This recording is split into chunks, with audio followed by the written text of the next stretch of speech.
Ju njohim me përmbledhjen javore të lajmeve. Kjo është Radio 7.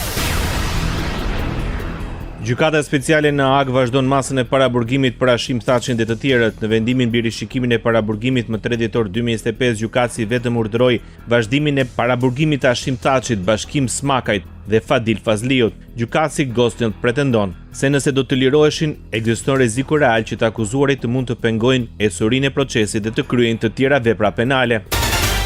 Zëvendës sekretarja e përgjithshme e NATO-s, Radmila Sekerinska, ka folur për rolin e KFOR-it në ruajtjen e stabilitetit dhe sigurisë në Kosovë dhe për rëndësinë e dialogut ndërmjet Kosovës dhe Serbisë, duke theksuar se gjendja e sigurisë në Kosovë vazhdon të jetë prioritet për aleancën, veçanërisht pas tensioneve në komunat veriore. KFOR mbetet i përkushtuar dhe për këtë kemi bashkëpunim me të gjitha institucionet në Kosovë, me policinë e Kosovës dhe me ULEX-in, si dhe bashkëpunim të mirë me forcat e armatosura serbe me qëllim që ta përmbushim mandatin ton. Besojmë se numri më i madh i trupave është i nevojshëm, deklaroi Sekerinska. Politik. Komisioni Qendror i Zgjedhjeve në Kosovë certifikon 22 subjekte për pjesëmarrje në zgjedhjet e parakohshme parlamentare të 28 dhjetorit. Në certifikim mungon lista serbe. Ajo mori 2 vota pro, 2 kundër dhe 5 abstenime. Kreu Komisioni Qendror të Zgjedhjeve, Kreshnik Radoniqi dhe anëtarja serbe votuan pro, ndërsa 2 anëtarë të televizjes Vevendosje votuan kundër. Zyra rekomandon PCZ-s që të certifikojë subjektin politik srpska lista. Shpër, kush është kundër?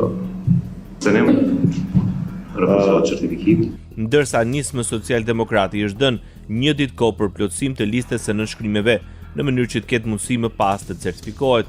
Komisioni Qendror i Zgjedhjeve ka bërë të ditur se kanë aplikuar 24 subjekte politike, prej të cilave 18 parti, 3 koalicione, 2 nisma qytetare dhe 1 kandidat i pavarur. Përfaqësuesi Berlini zyrtar në Prishtinë kritikon vendimin e Komisionit Qendror të Zgjedhjeve në Kosovë për mos dekretimin e listës serbe në zgjedhjet e parakohshme parlamentare. Ambasadori gjerman në Kosovë, Reinhard Rudolf, kërkoi që procesi zgjedhor të jetë i lirë nga manovrimet e aktorëve politik. Në një postim në rrjetet sociale, Rudolf deklaroi se i vjen keq për sjelljen penguese të disa anëtarëve të KQZ-s në refuzimin për të certifikuar listën serbe për zgjedhjet e ardhshme të përgjithshme. Rekomandimi për certifikimin e listës serbe, e cila gëzon mbështetjen e Beogradit, mori vetëm 2 vota pro, 2 kundër dhe 7 abstenim gjatë një mbledhje të Komisionit Qendror të Zgjedhjeve. Lista serbe mund të ankohet ndaj këtij vendimi në panelin zgjedhor për ankesa dhe parashtresa. Kritikave ju bashkangjitet edhe ambasada amerikane në Prishtinë. Kryeministri Albin Kurti refuzoi të komentojë deklaratat e Shteteve të Bashkuara të Amerikës mbi mos certifikimin e listës serbe për zgjedhjet e 28 dhjetorit. Sipas ambasadës amerikane, të tilla veprime dëmtojnë stabilitetin e Kosovës dhe interesat e Shteteve të Bashkuara, përfshirë rifillimin e dialogut strategjik mes dy vendeve. Të gjithë qytetarët e Kosovës duhet të jenë në gjendje të ushtrojnë të drejtën e tyre demokratike, ishte thirrja e ambasadës amerikane në Prishtinë. Mbajtjen e zgjedhjeve të parakohshme parlamentare në Kosovë, kreu Aleancës për Ardhmërinë e Kosovës e vlerësoi si strategjinë e Albin Kurtit për të qëndruar sa më gjatë në pushtet. Ramush Haradinaj deklaroi se vendi mbeti peng i planit të Kurtit, i cili sipas tij kërkonte të qëndronte si ushtrues detyre, pasi nuk siguronte numrat për qeverisje të plotë. Kryetari i Lidhjes Demokratike të Kosovës, Lumir Abdigjiku, merr mandatin e partisë për të qenë kandidat për kryeministër nëse fiton zgjedhjet e parakohshme parlamentare. Nga kjo parti pati kritika ndaj qeverisjes aktuale dhe vlerësoi situatën politike si moment kritik për Kosovën.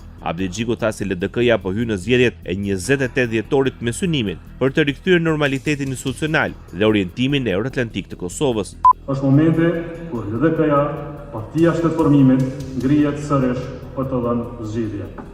Kjo është arsyeja pse jemi sot këtu, për të marrë vendime që nuk na shërbejnë vetëm nesh, por Republikës Kosovës, që nuk i shërbejnë interesit ton, vetëm interesit ton për të ardhmën së vendit. LDK po hyn në një garë të re elektorale me një forcë që nuk vjen vetëm nga numrat elektorale, por nga përvoja, nga qëndrueshmëria, mbi gjitha nga trashëgimia jonë.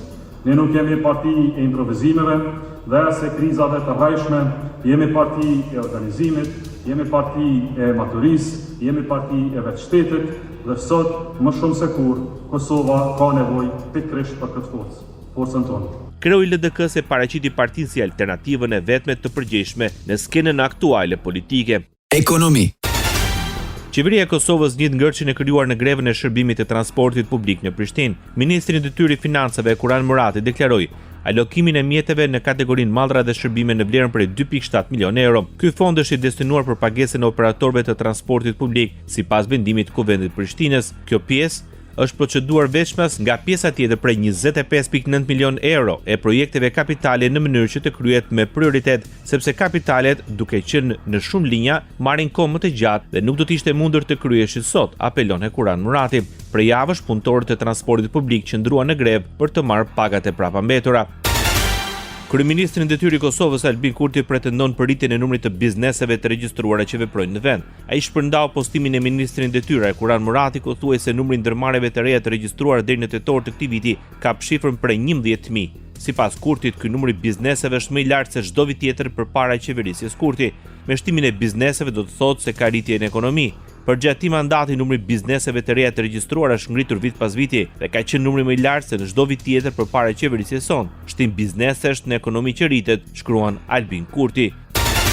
Partia Demokratike e Kosovës akuzon lëvizjen vetvendosje për sabotimin e çdo nisme për ndërtimin e kapaciteteve energjetike në vend. Nga Termocentrali Kosova e Re deri tek projekti amerikan i gaz përçuesit, vetvendosje ka kundërshtuar dhe bllokuar çdo përpjekje për zhvillim, apelon sekretari e Partisë Demokratike të Kosovës.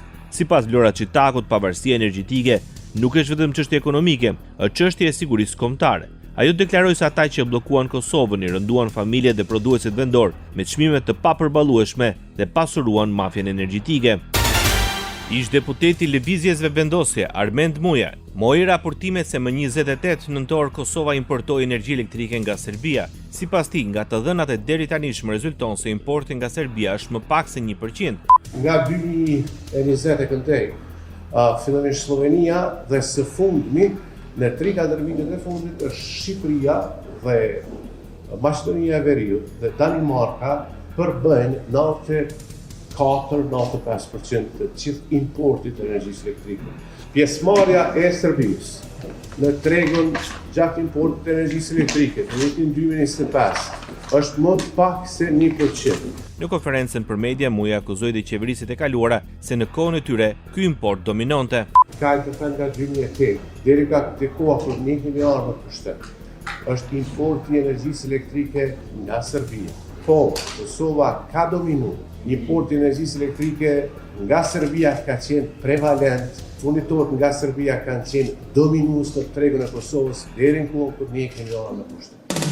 Ndoqët për mbledhjen javore të lajmeve. Kjo është Radio 7, zëri pozitiv i qytetit.